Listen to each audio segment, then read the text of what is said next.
Caustic workplaces are a reality in today's world.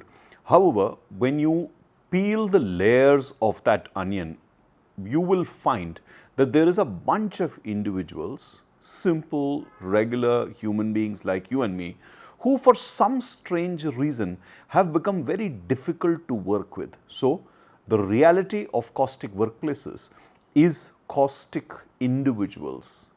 What makes them caustic is their drama, their behaviors, their choices, their thoughts.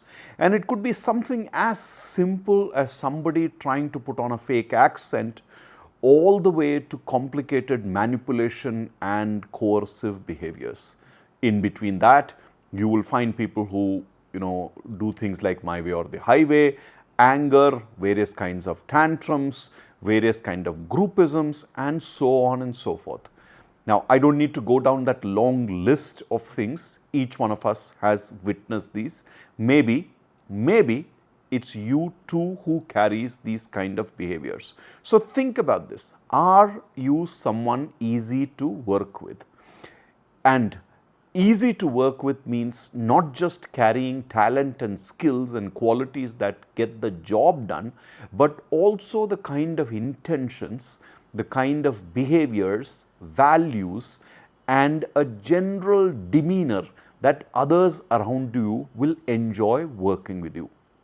So think about that. And this is where true humility and true simplicity will come. Some of you who have gotten too deep into the conditioning of the modern corporate world would frown at those two words, humility and simplicity.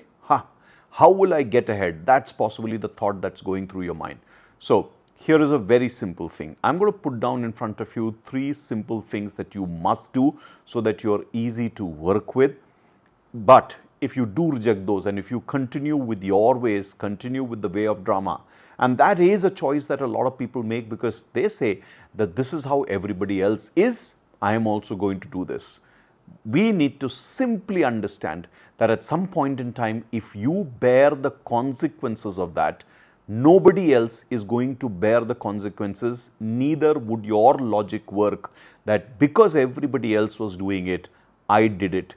The fact of the matter is, at that point in time when you got caught and you have consequences, it will simply be that whoever did whatever they did, it's you who got caught, it's you who has to bear the consequences. So think about that, and the choice is in your hands whether to change or not.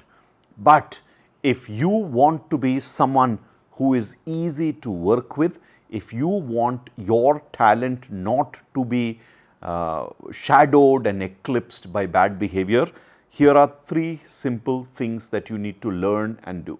Number 1, the best professionals don't just deliver, they do that without any sort of drama. So what does that mean? That means that you bring the best skills, the best awareness, the best information, the best methodology, and the best way of doing the work on the table.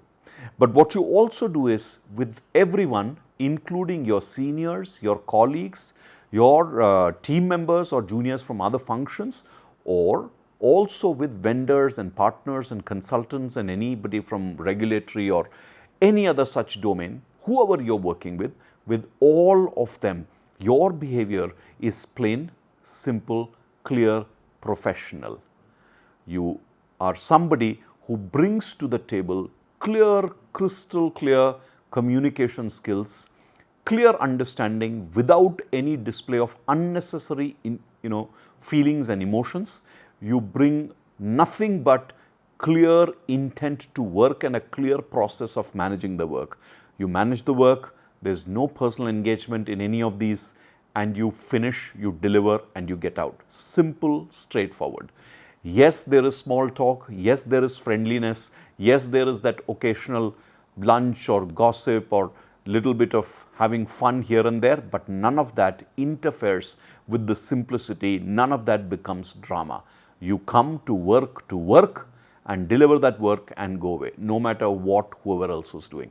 So think about this. This is the first thing that you need to do, that the best professionals don't just deliver, they do it without any drama. So you, my friend, need to cut out the drama completely and become like this. And if you are the leader of a large team or important role holders, you need to teach them too these professional behaviors. The second thing that you need to learn is to keep out all negativity out of sight, out of mind. And this is not just at work, but in general as a person. Remember, a good human being is a good professional and a good leader. But just because you have learned some leadership skills and some work skills doesn't mean that you're going to become a good human being. So first of all, my friend, be a good human being. Humanistic values, values that relate to compassion towards others, etc., or behaviors around achievement, doing things well, that's what you need to be carrying. Why carry criticism? Why carry judgment? Why carry comparisons? Why carry this, that, and the other, which is all negative? Cut out any negativity, including pushing the system for things that it possibly is not ready to do.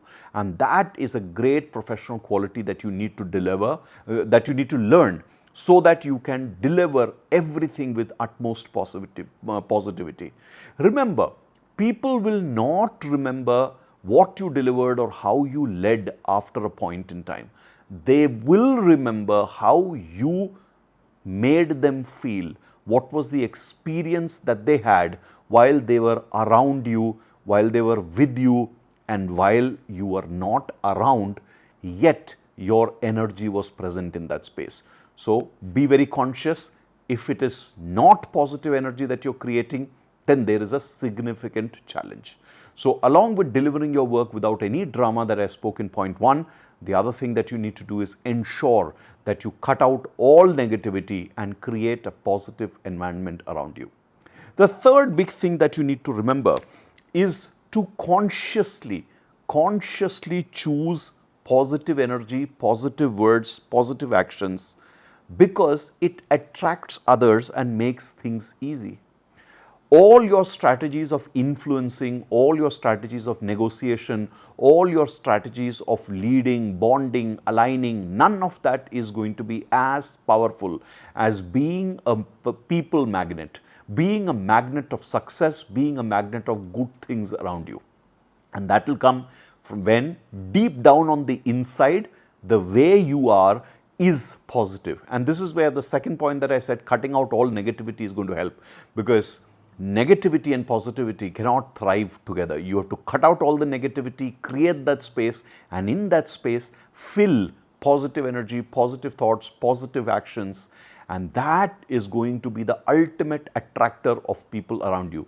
I have seen people who don't have any complicated influencing strategies or any complicated negotiation strategies do exceptionally well in influencing and negotiation for a very simple reason. Deep down inside, they are positive people, they are action-oriented people, they are people who others trust and want to do good with. And all they need beyond that is great communication skills. So if you have been made to believe that you can learn influencing skills and if you and you can learn negotiation skills and do well, that's just some showbiz story that has been sold to you. You have to be positive and you have to be rock solid with your fundamentals, with decent communication skills, and you will be able to influence and negotiate in almost all situations. Yes, there might be some technical situations in which you may need some higher order skills, but those can be fairly easily acquired. So all in all, cut out all the drama, cut out any causticity that you're carrying, and remember, deliver your work without any drama, cut out all the negatives, and be totally, truly positive in your energies, words, thoughts, actions at all points in time. Be a good human being, be easy to work with.